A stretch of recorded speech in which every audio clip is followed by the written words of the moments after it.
Bir qizga bir yigit uylandi. Uylangandan keyin qarasa hali qizni bitta oyog'i kalta ekan. Uzun ko'ylakni kiygan, oyoq kiyimini birini ikkinchisidan balandroq qilib kiygan, shu bilan oyog'i tekkizdek bo'lib turmush qurdi. Sir fosh bo'ldi. Endi kuyovni oilasi to'polon ko'tardi. Qo'yib yuborasan, bizni aldabdi. Ammo bu yigit nima dedi? Vallohi qo'yib yubormayman dedi. O'zim yoqtirib oldim, taqdirim ekan, bo'ldi yashayman dedi.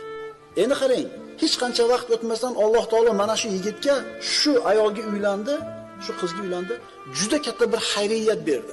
Shu ayolga uylangan yigitni peshonasi ochilib, boy badavlat bo'lib ketishligi kerak edi. Demak, shu ayolga uylanmaganida shu narsa kelmas edi. Shu ikkalasi bir bo'lgandan keyin xayriyat taqdir qilganda, uni ham peshonasiga, buni ham peshonasiga. Shuning uchun siz bilan biz kutgan tomondan yaxshilik emas, yomonlik kelib qolishi mumkin. Siz bilan biz yomon deb o'ylagan ishda xayriyat bo'lib qolishi mumkin. Buni kim biladi?